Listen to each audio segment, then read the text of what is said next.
8 things no one tells you when building abs. Who else wants to get a defined six-pack? Well, one thing is for sure, simply doing crunches isn't going to cut it. There's practically no fitness ad these days that doesn't feature abs. And the norm is always the same. Being attractive or fit means having a set of abs. It's achievable for anyone, or is it really? The thing is, there are tons of things about building abs that many of you probably don't know, because for some reason, no one really talks about them. It's high time to change that. So today, let's talk about the things the fitness industry and experts don't tell you about getting abs. Do genetics truly matter so much? What ab exercises should you focus on more? Keep watching to discover the answers to these questions and many other things. Number 1. Genetics plays a huge role. Whether you like it or not, you should know that your genetics play a massive role in the appearance of your abs. Numerous bodybuilding websites and fitness magazines will tell you that you can get a six-pack by taking a certain supplement or following a program. Sorry to be the bearer of bad news, but as much as we are all capable of losing fat and building abdominal muscles, what those abs will look like is going to be greatly influenced by our genetics. What everyone calls a six-pack is technically a single muscle called the rectus abdominis. This muscle is composed of multiple muscles that are divided into sections by fibrous bands. These bands can vary in number, typically from 3 to 5. Some individuals, however, are born with fewer bands or less defined bands than the common 6-pack or 8-pack. Furthermore, these bands are made in different sizes, densities, and even arrangements. This explains why some have less symmetrical abs than others. Nevertheless, don't let things you cannot control stress you out. Other genetic factors are also at play. Before we move on, a like would be awesome.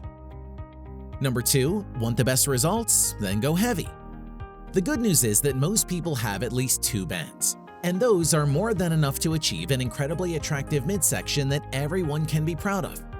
But to build those abs, you'll need to utilize some heavy weight. More often than not, trainers say that you should be training your abs with a higher number of reps. This philosophy is mainly based on your thinking that abs consist mostly of slow twitch muscle fibers and hardly any fast twitch ones. Well, science begs to differ.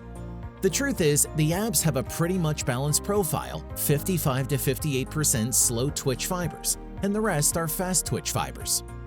Following that evidence, you should be going heavy with your abs training just like everyone does for their biceps, legs, and chests. Additionally, if your goal is to have more pronounced abs, then you'll want to perform both low and high rep sets. For instance, you can do 10 reps of weighted decline crunches, then immediately follow up with a bodyweight exercise like jackknives with no weight with higher reps, say 20. Number 3, you can train your abs without compromising your back health. Are you one of those who think that crunches, leg raises, and other dynamic core exercises are bad for your back? You may want to think again, because it turns out that scientists have vouched for the safety of all dynamic exercises, provided that they meet 3 criteria.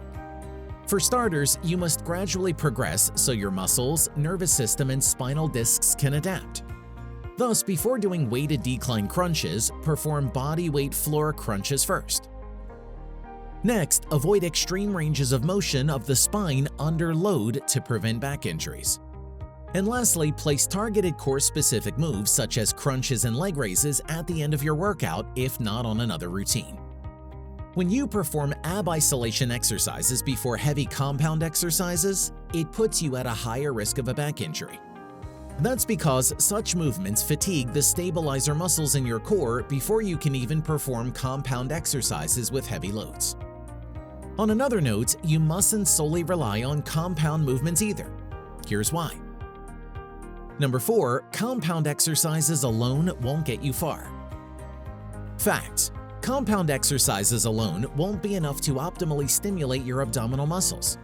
In fact, if you only want a moderate ab definition or just wish to maintain the current ab definition you have, then you may not even need to do any direct ab exercises. However, if you're going for optimal ab development, then just compound exercises won't suffice. Plus, if you're so far gone from the beginner stage, then it's unlikely that such exercises can help you build your abs further.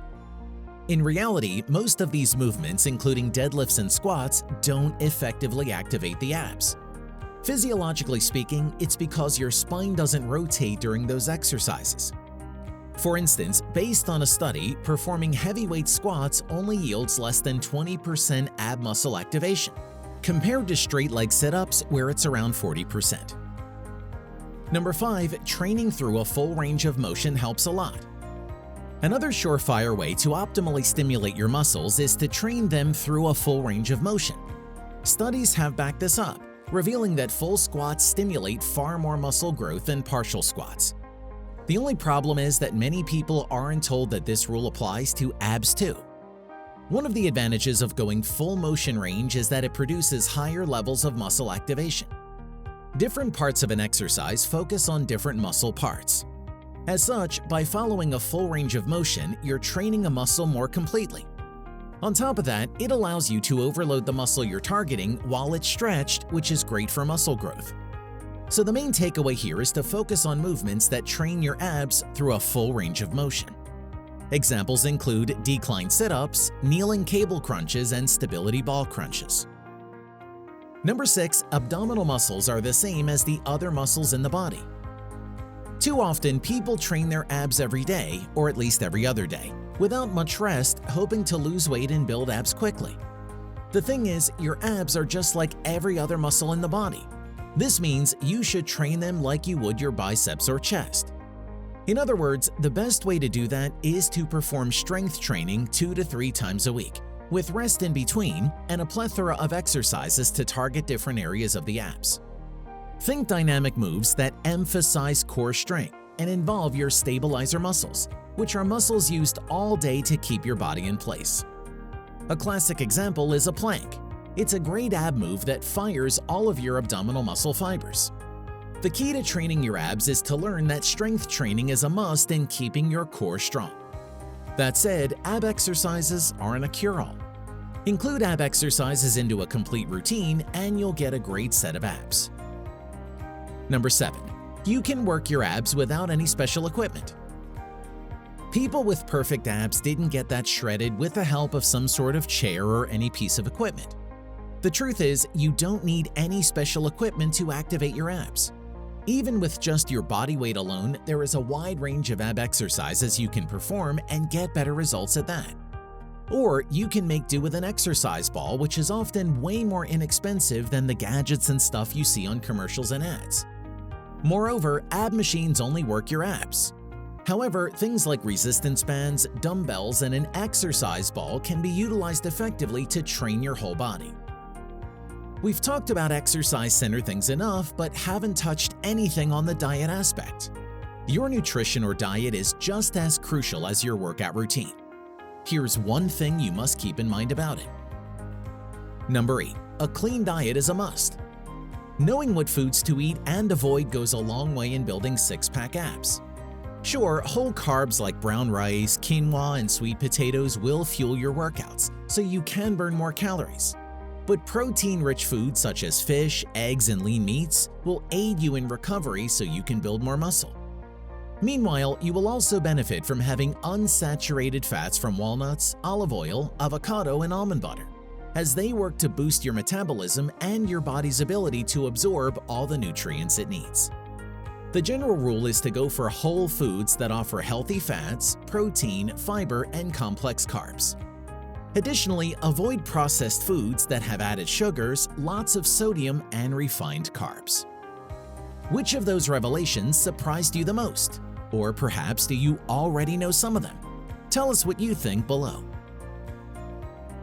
If you liked the video, give it a thumbs up. For more interesting facts on the human body, subscribe to the channel.